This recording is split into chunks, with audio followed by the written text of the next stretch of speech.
नमस्कार दोस्तों, मैं हूं आद्या और स्वागत है आप सभी का सिविल्स डेली के प्रोग्राम यूपीएससी केबीसी में।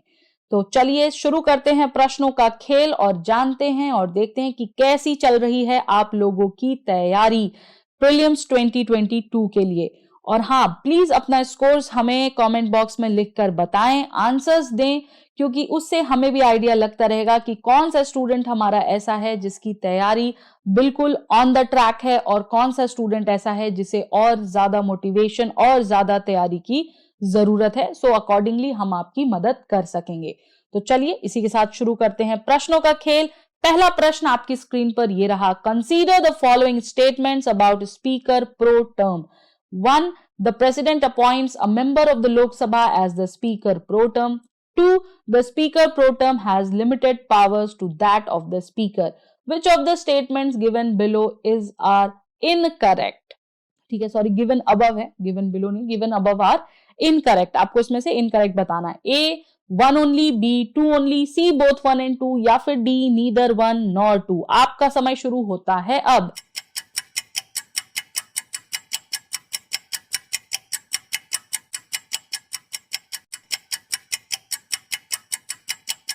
समय समाप्त।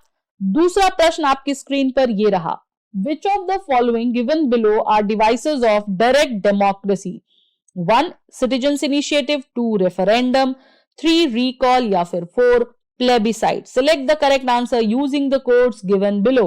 A 1, 2 and 3 only, B 2, 3 and 4 only, C 1, 2 and 4 only या फिर D 1, 2, 3 and 4 all। आपका समय शुरू होता है अब।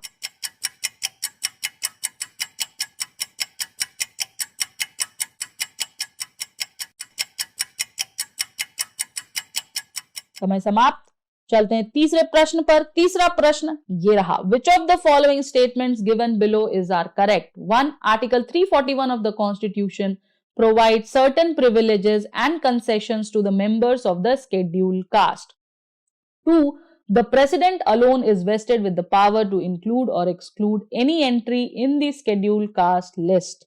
Select the correct answer using the codes given below. A 1 only, B 2 only, C both 1 and 2 या फिर D neither 1 nor 2। आपका समय शुरू होता है अब।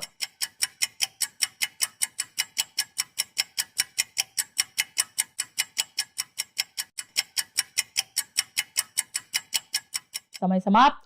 चौथा प्रश्न आपकी स्क्रीन पर ये रहा। Which of the following items are kept outside the purview of GST? 1. Alcohol for human consumption, 2. petroleum products, 3. medicines। Options हैं आपके A 1 and 2 only, B 2 and 3 only, C 1 and 3 only या फिर D 1, 2 and 3 all। आपका समय शुरू होता है अब।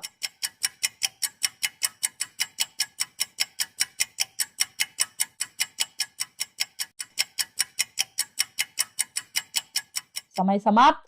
चलते हैं पांचवें प्रश्न पर। पांचवा प्रश्न आपकी स्क्रीन पर ये रहा। With reference to the algal booms which of the following statements are correct? 1. Algal booms may occur in fresh water as well as marine environments. 2. Harmful algal booms can produce extremely dangerous toxins that can sicken or kill people and animals. आपके options हैं A 1 only, B 2 only, C both 1 and 2 या फिर D none। आपका समय शुरू होता है अब।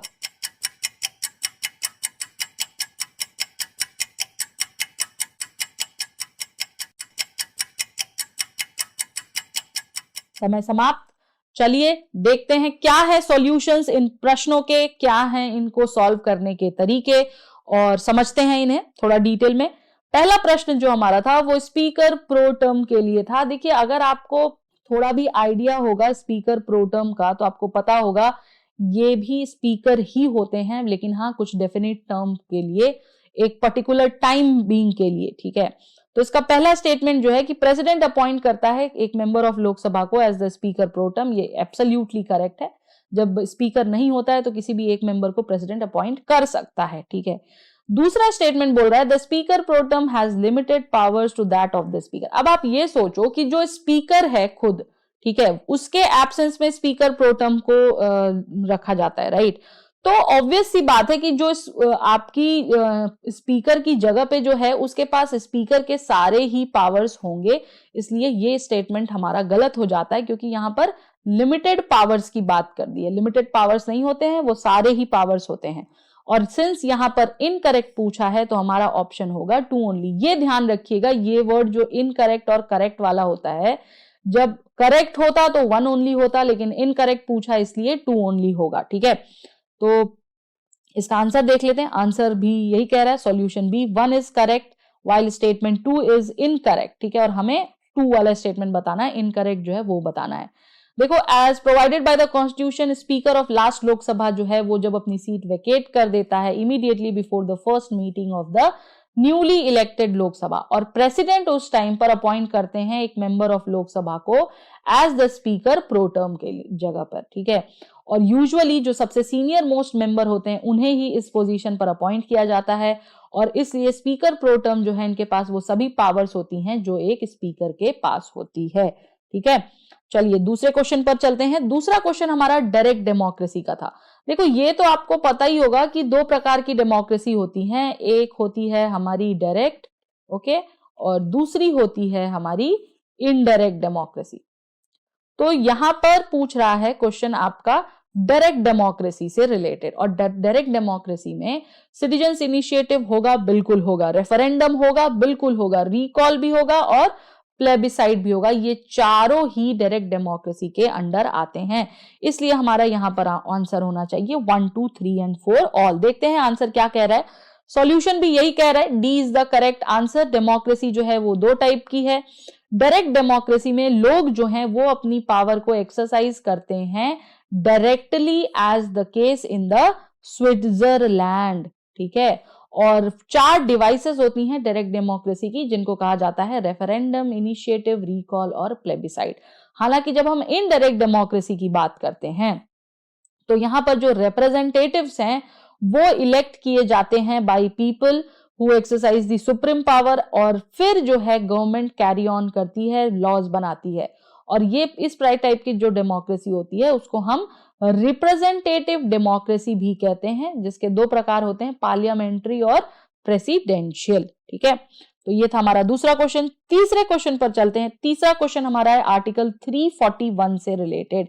पहला जो स्टेटमेंट है डेफिनेटिव है। डेफिनेटिव स्टेटमेंट्स मोस्टली केसेस में करेक्ट होते हैं, और यहां भी अगर आप ध्यान से देखें तो ये करेक्ट ही है। लेकिन जो दूसरा स्टेटमेंट यहां पर दिया है, एक्सट्रीम स्टेटमेंट दे दिया है कि the president alone is vested. देखो, एक तो अलोन, दूसरा प्रेसिडेंट, 2 चीजें आ गई। प्रेसिडेंट एससी लिस्ट नहीं बनाता है, इतना तो हमें पता ही होगा। जब हम प्रेसिडेंट्स के पावर पढ़े होंगे, आपने एनसीईआरटी से पढ़े हो या लक्ष्मीकांत से पढ़े हो, इतना तो पावर होगा ही।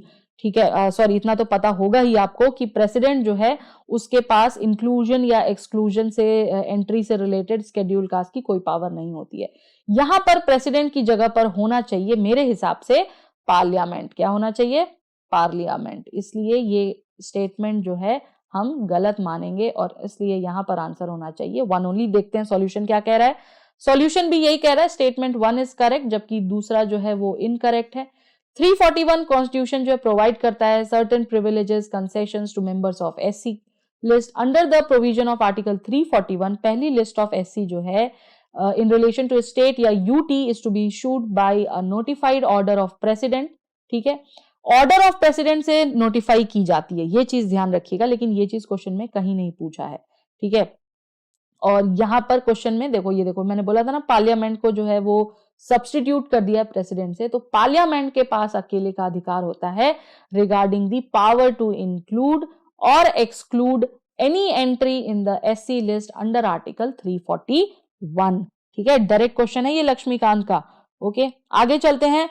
नेक्स्ट क्वेश्चन है, which of the following items is are kept outside the purview of the GST. अगर आपने थोड़ा भी करंट अफेयर्स क्लासेस अटेंड की हो, ठीक है, या फिर एडिटोरियल वाली क्लासेस अटेंड की हो, तो आपको इसका आंसर बिना वो की ऑप्शंस देखे ही पता होगा। इसमें सिर्फ और सिर्फ ये 2 ऑप्शंस ऐसे हैं, अल्कोहल एंड पेट्रोलियम, जिनको की परव्यू के बाहर रखा गया है। मेडिसिन पर अभी भी चार्जेस हैं, जीएसटी लगता है। ठीक है, तो यहां पर आंसर होगा हमारा ए 1 एंड 2 ओनली। देखते हैं सॉल्यूशन क्या कह रहा है।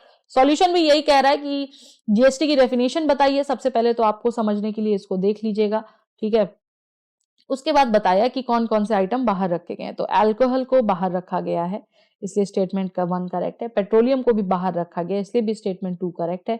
लेकिन जो मेडिसिन्स हैं, मेडिसिन्स पर जीएसटी लिवाई किया जाता है in different ranges between different taxes, जैसे 5%, 12%, 18% क्राइटेरिया में, ठीक है। इसलिए मेडिसिन आता है जीएसटी के परव्यू में। चलते हैं नेक्स्ट क्वेश्चन पर। नेक्स्ट क्वेश्चन हमारा एल्गल बूम से रिलेटेड था, ब्लूम से रिलेटेड था। पहला बताया गया है कि वो कहां अकर होता है, फ्रेश वाटर और मरीन दोनों में। एब्सोल्युटली करेक्ट है, इन दोनों ही जगहों पर एल्गल बूम्स होते हैं। दूसरा बताया गया है कि harmful algal blooms can produce extremely dangerous toxins that can sicken और किल पीपल एंड एनिमल। ये भी एब्सोल्युटली करेक्ट है, ठीक है। दोनों ही स्टेटमेंट यहां पर हमारे करेक्ट हैं, तो आंसर होगा both the statements 1 and 2 are correct, ठीक है। दोनों ही इंफॉर्मेटिव स्टेटमेंट्स हैं, दोनों ही इंफॉर्मेशन दे रहे हैं, बता रहे हैं, तो वो दोनों ही हम करेक्ट मानेंगे। देखते हैं सॉल्यूशन क्या कह रहा है। सॉल्यूशन भी यही कह रहा है, सी दोनों ही स्टेटमेंट्स करेक्ट हैं। एल्गल बूम्स जो है वो both fresh water marine habitat दोनों में होता है, और ओवर ग्रोथ ऑफ एल्गी जो है वो हार्मफुल एल्गल बूम्स को देती है, जिससे कि जो कि फाइनली रिजल्ट करता है ह्यूमन और एनिमल सिकनेस में, ठीक है, और कई बार उनकी जान भी चली जाती है। इसलिए स्टेटमेंट 2 भी करेक्ट है। तो ये थे आज के कुछ क्वेश्चंस। आई होप मजा आया होगा आपके। मैं ये विश करती हूँ कि आपके सारे क्वेश्चन सही हो। फटाफट से अपनी स्ट्रीक बताइए और क्या इनके सही ऑप्शंस हैं, ये भी मैं उम्मीद करती हूँ कि आप लोगों ने लिखकर हमें बताया होगा, ठीक है।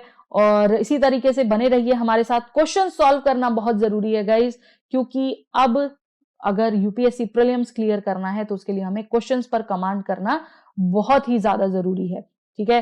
तो चलिए मिलते हैं नेक्स्ट क्लास में, नेक्स्ट सेशन में। तब तक के लिए नमस्कार, धन्यवाद, जय हिंद, जय Bharat, and yes, do not forget to like, subscribe and comment. Thank you so much guys. Subscribe to our YouTube channel and press the bell icon on the YouTube app and never miss another update from Civils Daily.